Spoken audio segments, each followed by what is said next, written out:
Salut à tous, je suis ravi de vous retrouver pour cette nouvelle vidéo parce qu'aujourd'hui on inaugure une nouvelle rubrique sur la chaîne, le Comparo Surprise. Alors le Comparo Surprise, comment ça fonctionne? Eh bien tout simplement, on définit les critères de sélection d'un véhicule et puis Félix et moi choisissons un véhicule qui correspond à ces critères et on se réunit simplement pour les comparer. Alors pour ce premier numéro, eh bien quels étaient les critères? C'était de trouver un coupé, propulsion, avec un moteur 4 cylindres d'environ 250 chevaux et qui coûterait environ 50 000 €. Vous l'aurez peut-être déjà constaté, eh bien, correspondant à tous ces critères, j'ai eu la chance de trouver une Toyota Supra 2 litres, donc avec le nouveau moteur 2 litres qui vient s'ajouter à la gamme, en plus du 3 litres Twin Turbo.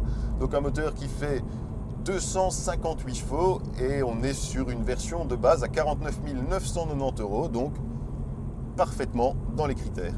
Alors j'arrive près du lieu de rendez-vous. Où est-ce qu'il est? Eh ben voilà! Et ça doit être lui. Et ben voilà. Excellent choix. Bravo. Bonjour Hello. cher confrère. Donc t'as apporté ça? Hey. Ok. Qu'est-ce que t'en dis? C'est un chouette choix. C'est pas mal. Pas mal, hein? Je m'attendais pas à ce que tu arrives avec ça. Bon, et toi alors? Alpine? Alpine, de base, normal. On a vraiment ici deux voitures qui sont fondamentalement différentes. On avait tous les deux un brief amené deux voitures de plus ou moins 250 chevaux découpées et on est parti de façon tout à fait opposée. Disons qu'elles ont en commun que ce sont des propulsions. C'est pas faux. Ça, on est d'accord. Le moteur 4 cylindres. Mais alors, sur la Supra, le moteur est placé en position avant. On a un châssis traditionnel, une boîte automatique traditionnelle, alors que sur l'Alpine, on a quand même une autre approche de la sportivité, on va dire. Complètement. On a un châssis tout à fait en alu, un moteur en position centrale arrière, toujours propulsion, mais raccordé cette fois-ci avec une boîte double embrayage, qui est d'ailleurs la boîte qu'il y a dans la Renault Mégane RS. C'est d'ailleurs même le moteur de la Mégane RS. Donc c'est vraiment un produit assez sportif, assez centré sur le sport. Mais... Si on dépense quelques milliers d'euros dans ces voitures-là, on veut du sportif. Ne juge pas, tu ne la connais pas. Ah, oui, d'ailleurs, en parlant prix, combien ça coûte? Parce qu'on avait dit 50 000. Ah oui, très bien. Donc elle est à plus que 50 000. 57 000 € de base. Donc tu es disqualifié. Tu vas en trouver une d'occasion peut-être. Allez, et tu vas chez Alpine, tu l'achètes, ils feront peut-être une petite ristourne. Oui. Tu l'auras peut-être à 56, 54 et au final, ça arrive au même prix. En même temps, mets quelques options là-dessus, Et tu arrives vite à 60. Hein. 49 990 € de base. Ouais, c'est pas cher. Enfin, c'est pas cher. Et il n'y a qu'un seul pack d'options qui comprend l'afficheur tête haute, la sono JBL, l'intérieur cuir, le différentiel sport, les suspensions adaptatives et les freins sport. Vous travaillez chez Toyota? Bref.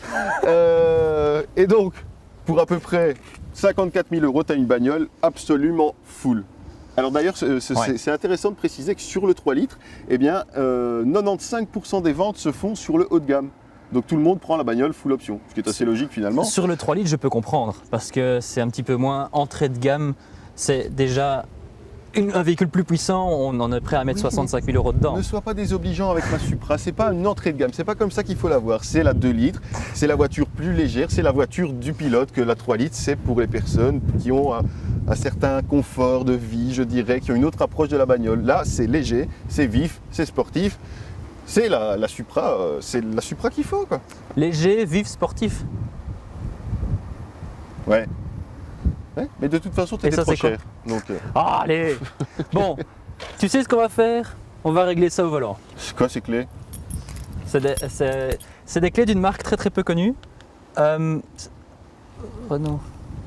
Ah oui, c'est ça. Oui, c'est ça. Et ça, c'est. Et encore pas les dernières Renault, parce que genre une Clio moderne, tu as une plus belle clé que ça. Je sais pas si on la voit bien, la clé. Tu pourras faire un zoom sur la clé. Hein, parce qu'en fait, bon, c'est un très joli petit emballage. Mais quand on l'ouvre, c'est une clé C'est qu'une clé, on s'en fout. C'est une clé de Velsatis, de Bon, 2001. tu veux qu'on parle de ta clé, toi? Parlons-en. C'est une clé de quoi, ça? C'est une clé de Toyota. De Toyota de Munich? De Toyota de Munich, bah oui. Uh-huh. Oui, c'est ça. Les meilleurs Toyota du monde sont faits à Je Munich. savais pas que le SIG BMW, c'était 3 trois anneaux comme ça. C'est nouveau. C'est nouveau. Ils ont changé. Si. D'ailleurs, tu verras que, sois pas surpris, c'est pas la seule chose qui pourrait te rappeler Munich à l'intérieur. Ouais, c'est vrai. Forcément, cette Z4 a été conçue. Cette Supra, tu vois le lapsus, cette Supra a été conçue en collaboration avec BM sur le même châssis. Elle partage la plupart de ses composants avec la Z4. En grosse collaboration. Donc, à l'intérieur, tu verras, tu vas te sentir bien du côté allemand. Déjà d'ici la vitre, je vois, on a un volant BMW, un levier de vitesse BMW, des commandes de climatisation BMW, des commandes de radio BMW, un système iDrive. Un système multimédia iDrive, donc qui fonctionne très très bien, mais qui est aussi bon, allez, allemand. On va laisser le bénéfice du doute. Par contre, tu veux qu'on en parle de ton intérieur de Clio? C'est pas une intérieur de Clio. Pas un intérieur de Clio. Et si tu as une Clio finie comme ça, moi je veux bien payer 14 000 € pour une Clio avec un intérieur fini comme ça. Il y a du beau cuir, il y a des belles poignées de porte en cuir, Napa avec une couture bleue, c'est de la qualité française. Contre, il n'aurait peut-être pas dû virer le mec qui travaille sur l'ergonomie intérieure avant de placer le bouton d'activation du régulateur de vitesse. Vous voyez ce que je veux dire? Mais c'est le même Les mec gens qui qui travaille Renault comprendront. C'est le même mec qui travaille de chez Renault depuis les années 90 parce qu'il est là depuis des années. C'est ça, oui. Bah oui. Il n'y a pas que ça comme problème. Hein. Il y a notamment. Enfin, c'est pas un problème, c'est un problème. Ceux qui connaissent les Renault connaîtront ce joli petit commodo pour la radio. Le volume. Oui. C'est très. Dans les Clio de 2003, c'était le même. Oui, certes, ils ont économisé sur les commodos, ils ont économisé sur les commandes de climatisation et sur la navigation, ça c'est flagrant. Mais cet argent qu'ils ont économisé, ils l'ont injecté dans le châssis. C'est un châssis qui est tout à fait sur mesure par Alpine à Dieppe pour cette voiture-là, complètement en aluminium. Et oui, certainement, ils ont pris le moteur d'une Renault Mégane, ils ont pris la boîte de vitesse d'une Renault Mégane aussi, mais ils en ont fait vraiment un produit unique, spécifique et j'espère que tu le découvriras sur la route, un truc qui est très très chouette à conduire, qui est très très spécifique. Ça ne roule comme aucune autre voiture pour l'instant. Je l'ai déjà conduite, c'est bien tout ce qu'on lui demande, c'est qu'elle est fabuleuse sur la route et on lui pardonnera bien sûr tous ces petits écarts de qualité sur certains points. Et puis bon, on sait que les goûts et les couleurs ça ne se discute pas, mais ça fait 3 jours que j'ai cette voiture là et tout le monde est gentil. Tout le monde te fait un petit pouce. Tout le monde, elle est jolie, c'est une belle caisse. Tout le monde semble vraiment l'apprécier. Franchement, c'est une des plus belles berlinettes du marché actuellement. Il faut quand même le reconnaître. Mais j'étais très étonné de l'engouement suscité par cette Supra parce que sur la route, tout le monde se retourne, les gens regardent, les gens sont en fait plus surpris peut-être que séduits directement. Mais les gens en tout cas regardent, elle fait tourner les têtes. Et bon, il faut reconnaître qu'elle est quand même super bien dessinée. Elle a des proportions musclées, il y a toutes ces pseudo-prises d'air qui aussi participent au look, vraiment à ce côté très course en fait que la voiture dégage. C'est vrai, oui. Et puis voilà, les connaisseurs savent que c'est une Supra, c'est une nouvelle Supra, il n'y en a pas encore beaucoup sur les routes, donc je dois dire qu'elle a vraiment son succès.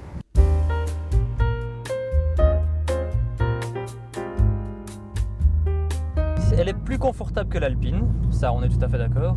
Plus confortable notamment en termes d'isolation phonique, ça il n'y a pas photo.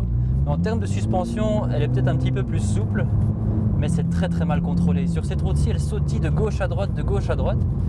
Je n'oserais pas essayer de prendre un tournant avec un petit peu d'entrain parce que l'arrière sautirait comme un petit lapin. Ici, vous le voyez certainement, moi je suis en train de sautiller ici.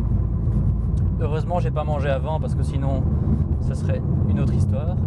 Bref, en fait, allez, ça a beau être la Supra d'entrée de gamme, ça reste quand même assez sportif. On a une direction, encore une fois, ça reste très BMW. On a une direction qui est très directe, très agréable, mais totalement muette. On n'a aucun ressenti, on ne sait pas vraiment ce qui se passe sous nos roues avant. Mais ça, allez, on va dire c'est précis, c'est net. Et de nos jours, avec les directions électromécaniques, on ne peut pas vraiment en demander plus. Par contre, la boîte, superbe. ZF, boîte automatique, 8 vitesses. Superbe comme toujours. Elle est utilisée de l'ancienne série 1 jusqu'à la M5. C'est une boîte qui est vraiment très utilisée et très bien mise au point. Tant par ZF que par Toyota / BMW ici. On en vient aussi à ce moteur. 2 litres turbo de 258 chevaux. Heureusement d'ailleurs que c'est un moteur turbo parce que il pousse très bien. Il pousse assez bas. Ici on a 2000 tours. Si on appuie, la réponse de la boîte est très précise. Pour une boîte automatique, encore une fois, automatique avec convertisseur de couple. Mais ce moteur, il avance franchement pas mal. Il n'est pas aussi sonore qu'on aimerait. C'est-à-dire que celui de l'Alpine, il chante, il pétarade dans tous les coins. Bon, c'est une question d'échappement. Ici, c'est un petit peu plus muet, un petit peu plus sourd de derrière. Un petit peu comme des moines qui font la prière. C'est assez monotone. Bon, alors à la conduite, voilà, c'est vrai que cette Alpine est bien plus incisive, plus réactive que la Supra. Ça, c'est clair, hein, on va pas se mentir. Par contre, niveau confort, c'est beaucoup plus ferme. Sincèrement, je me souvenais pas que c'était aussi ferme en fait une Alpine. Et par rapport à la Supra, on se dit que si c'est pour envisager ça comme un usage quotidien, la Supra serait quand même bien plus indiquée. Surtout qu'en plus de ça, elle a un coffre plus grand et vraiment exploitable. Ici, on est avec deux petits coffres, donc un à l'avant, un à l'arrière. Mais voilà, c'est un peu compliqué, notamment pour les départs en vacances, etc. En fait, je pense que cette Alpine doit s'envisager comme deuxième, voire troisième voiture, alors qu'avec la Supra, on peut vraiment en faire sa voiture quotidienne sans aucun problème. Bon, après, il faut avouer que cette Alpine est quand même une voiture fabuleuse. Hein. Elle est vachement bien née. Son châssis est fabuleux, sincèrement. Ça réagit au doigt et à l'œil. On appuie, ça repart. Et puis il y a aussi ce son qu'on n'a pas du tout dans la Supra, parce qu'il faut reconnaître à la Supra qu'elle a une sonorité quelconque, un peu basique, même quand on active le mode sport et même quand on hausse un peu le rythme, alors qu'ici, on a vraiment d'autres sensations. C'est des sensations beaucoup plus mécaniques, beaucoup plus vivantes en fait dans cette Alpine. Notons aussi qu'au volant, on a ces superbes palettes en alu, très pratiques, elles tombent toujours bien en main. Même en virage, voilà, on peut repasser un rapport. Elles sont toujours parfaitement en main, ça c'est bien. Mais par contre, oui, comme on l'évoquait tout à l'heure, il y a ces commodos de radio qui sont là. L'ergonomie n'est pas toujours exceptionnelle à bord. Mais clairement, à la conduite, l'Alpine marque des points, ça c'est indéniable. Bon, on va demander à Félix ce qu'il en pense. Hein. Félix, tu me reçois? Je reçois 5 sur 5, Michel. Alors, ma Supra, qu'est-ce que t'en penses? Ouais, c'est pas mal, hein. C'est assez homogène comme conduite. Franchement, c'est une bonne sportive.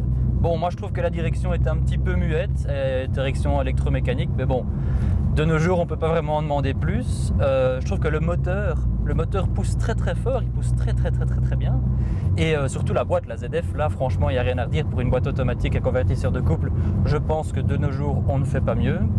Par contre, ce dont je suis un petit peu moins fan, c'est la pédale de frein qui est assez spongieuse sur les 3 premiers centimètres. Je ne sais pas si toi tu avais ressenti ça aussi. En fait, je ne l'avais pas trop ressenti en prenant la Supra avant d'avoir conduit l'Alpine, mais c'est vrai que dans cette Alpine, on sent que tout est beaucoup plus rigide, beaucoup plus direct dans les commandes, et donc la sensation de la Supra est effectivement un peu en demi-teinte. Ouais. Oui, c'est vraiment ça en fait. Si on avait pris cette Supra toute seule, je pense qu'on l'aurait assez vite qualifiée d'une sportive assez capable. Mais quand on sort de l'Alpine, qui a ce côté un petit peu Lotus Elise comme ça, tout est un petit peu plus détaillé. Toutes les sensations sont un petit peu plus détaillées. C'est vrai qu'on a l'impression que cette Toyota est un petit peu plus sage. Tu as vu que dans la Supra, tu peux même accéder au coffre directement depuis l'habitacle. C'est pratique quand tu pars en vacances, si tu as laissé les bières dans le coffre, tu peux t'embarrer en conduisant. On rappellera quand même à nos spectateurs que boire ou conduire, il faut... Conduire. Voilà. Bon, on va faire une petite pause, débriefer de tout ça, non? Qu'est-ce que t'en penses? Ouais, bonne idée, on va en parler. Alors, convaincu par ma Supra? Convaincu. Comme voiture sportive utilisable tous les jours, certes. Convaincu comme sportive pure, non. Ah, mais on est bien d'accord qu'elle gagne le comparatif alors? Non. Allez! Non, c'était quoi? Rappelle-moi un petit peu ce que c'était notre brief de départ. 50 000 €, 4 cylindres, 250 chevaux, Sportive. propulsion, Sportive. elle a tout complet. Bah, elle est sportive quand même. Oui, elle est sportive. Mais maintenant, il y a quelques petits trucs qui moi, me dérangent. La position de conduite, je sais, je suis grand, mais la position de conduite, je ne sais pas si toi tu as la même chose que moi. Non, mais c'est vrai que l'assise est assez haute. L'assise, Ouais, faut on reconnaître. n'est pas vraiment assis dedans, on est un petit peu assis au-dessus. La direction est sympa, très très neutre, mais très sympa. Le moteur, au-dessus de 6000 tours, Ouais, il marche bien, le souffle, moteur. très très bien. La boîte de vitesse, franchement, il n'y a rien à redire. Comme j'ai dit en roulant, la pédale de frein est un petit peu mollassonne, mais bon, une fois qu'on passe ce petit centimètre de caoutchouc, après ça passe très très bien. Elle est sympa, elle est sympa. Moi, ce que je regrette, comparé à l'Alpine, c'est qu'elle n'a pas de réelle personnalité. C'est un produit sportif blanc, mais elle est pas. Allez, l'Alpine est pleine de caractère, elle est remplie. Celle-ci, elle est un petit peu plus sage. Ouais, je suis pas d'accord. On a plus une notion de grand tourisme dans la Supra, une voiture vraiment avec laquelle on peut faire de la route, qui est vraiment exploitable, qui est vraiment utilisable. Que l'Alpine, c'est bien, mais ça reste un jouet, je trouve. Ce qui est très bien en soi, hein, puisque sur une voiture comme ça, pour se faire plaisir, mais Oui, mais bon, on doit quand même. Allez, c'est un petit comparatif certes, mais on doit quand même choisir un vainqueur. Mais on n'est pas d'accord. on n'est pas d'accord. Voilà, donc on en reste sur le point qu'on n'est pas d'accord. Soyons d'accord de ne pas être d'accord. Voilà, Si on pouvait se serrer la main, on se serrait la main. mais on ne peut pas, donc check. Et puis on se voit bientôt pour un nouveau comparo surprise. Hein, qu'est-ce qu'on On va fera? recommencer. On ne sait pas encore, mais on va y réfléchir. Bah, si on le dit, on sera plein de surprise. Ouais, mais si on définit les critères, je veux dire. Oh, il y a plein de possibilités. Hein. On peut s'amuser. Il y a moyen de faire des chouettes trucs que vous allez voir très prochainement sur cette chaîne YouTube. Donc, n'oubliez pas de vous abonner, de partager la vidéo et puis à très bientôt pour de nouveaux essais. En mettant la vitesse, ça marche mieux.